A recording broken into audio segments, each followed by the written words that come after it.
Hello, this is Danny Raymond, the voice behind Ray's Guide. I was a fan of the Greycat PTV for this year's Ship Showdown specifically because I thought that a new paint scheme for the racetrack would be a cool idea.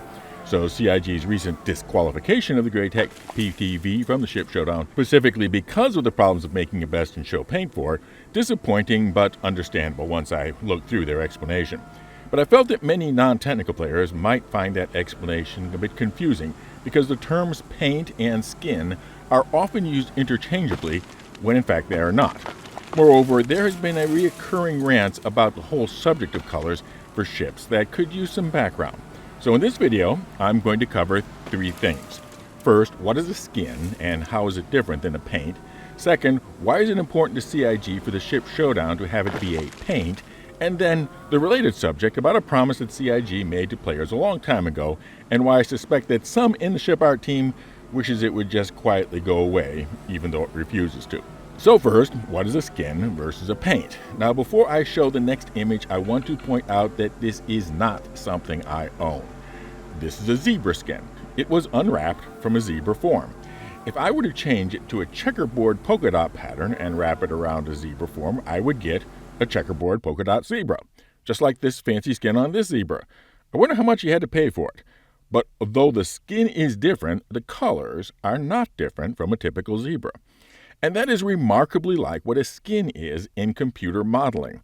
Once the ship is beyond gray box state, there is a utility called a UV unwrapper that creates a flat version of the surface of all or part of a 3D model. The flattened shape is then brought into a 2D art program to color it, and then the result is wrapped back around the shape. The best professional grade programs can show you the 3D result in real time as you paint the 2D surface and fill in areas with patterns, colors, or special shaders. And while it is not necessary that every 3D object in the world go through this modeling unwrapping process, there's a good chance that complex items with complex surface textures have. So that would include most of your armors, weapons, etc. So when the artist is laying out the colors, patterns, and shaders on that skin, it is efficient for them not to give them an exact color specification, but rather a variable name. CIG apparently follows the graphic design nomenclature of primary, secondary, and tertiary colors. I wouldn't be surprised if there was also other color variables, such as for labels and emblems. Then, all they have to do is to change the variable settings for those three colors to evaluate another possibility. As long as the definition of which of those primary, secondary, tertiary, etc. go where, trying out new colors is both fast and does not require a person with a high degree of technical skill, only artistic sense, to pick attractive and functional choices. So that is the difference between a skin, which specifies which color names, primary, secondary, and tertiary, go where, and a paint, which says what colors, patterns, and effects each of those three color names are. So long as you don't need to change the definition contained in the skin, making a new paint is quick and easy. I wouldn't be surprised if they haven't already picked out the color palette for this year's IAE Expo Best in Show paints. But apparently, the problem is that the Greycat PTV was built before CIG created their current standards. So the IAE skin would actually need to be a new skin, not just a new paint. They would have to go all the way back to the original model and do the whole UV unwrapping task, which means needing to pull a different person with knowledge of how to do that properly. And then when the Greycat gets its gold standard pass, hidden good news, Greycat PTV is going to get a gold standard pass, then they would have to do it again. And here is the thing. While the Greycat PTV appeared destined to get on the competition bracket, the chances of getting all the way to the final four, and thus needing to work for a new skin, is unknown. So they wouldn't know they actually need that new skin until very near the end of the Ship Showdown. And then their time frame to have it ready for the IAE Expo is constrained. So while the whole unfortunate reason for disqualifying the PTV makes sense, and the only irritation I actually have with it is why didn't they say it sooner, and why didn't they also say what other potential contestants would suffer the same disqualification for the same reason if we were to switch our attention from the PTV to them. So with that background, let's talk about a reoccurring gripe from the community about colors.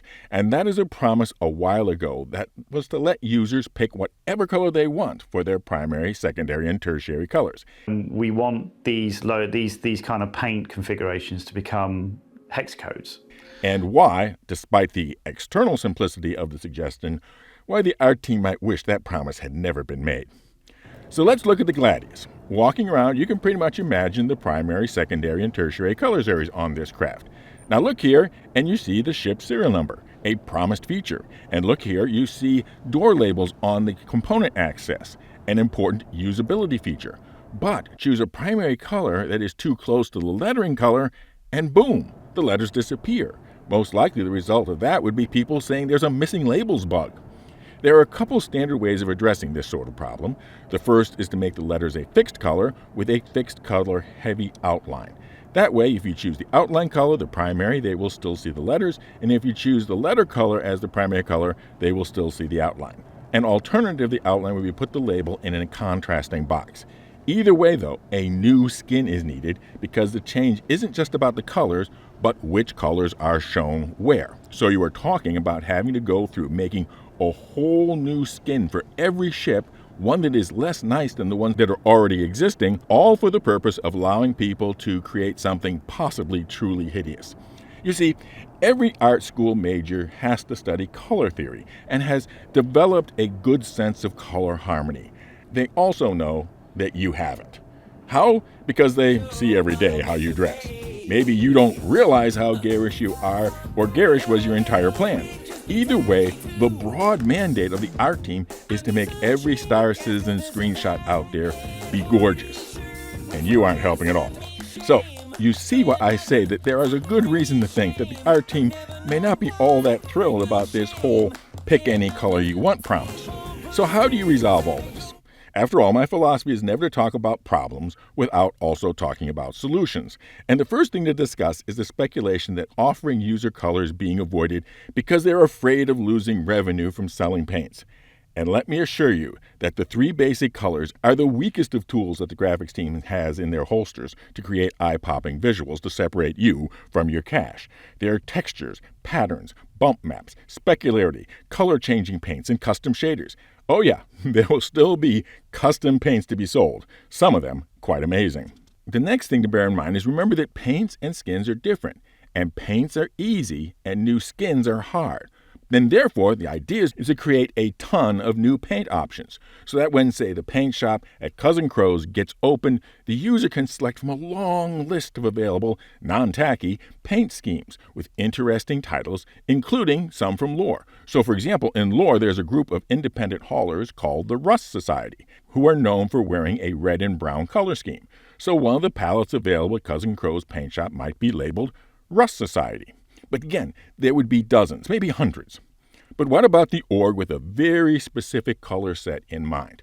I will use a specific example and hope that the individuals involved will be good sports about it. The idea is that CIG would allow individuals and orgs to pay to register a color scheme non-exclusively. So Montoya can go to CIG and say, here's our money, we want to register this shade of black as the primary, this shade of yellow as the secondary, and this shade of dark gray as the tertiary as the test squadron color scheme. And after a quick check to see if there's no problem with it, and adjust other colors as necessary, such as changing the labels to white in this scheme, approve it. Then players can go into Cousin Crow's paint shop and see the list of choices for paint and see Test Squadron. One click, pay the UEC, and the paint job done. Now, the color reservation is not exclusive. If some other organization, such as the Angry Bees, wants to have the Angry Bees paint scheme also be black and yellow, they can.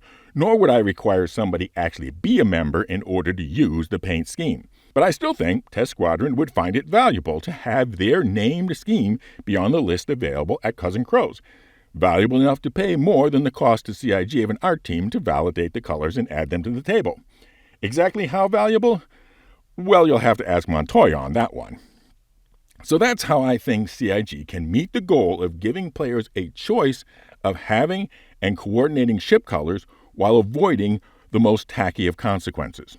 And now for an update on our Grow the Channel ship giveaway. As of recording, we're at 84% of the subscriber goal and 78% of the membership goal to give this to some lucky player their choice of the Anvil Liberator ship for shipping your ships, and the Misk Odyssey long length look ahead launcher lorry. One entry per video. Members are entered automatically, and if the winner is a member as of the publication date of the winning video and at the drawing time, remember that if you've let your membership expire, they will win both the Liberator and the Odyssey. For non-members, just subscribe and comment with the secret word. And the secret word for this video is the title of the Weird Al Yankovic that I referenced as an example of what not to be color-wise.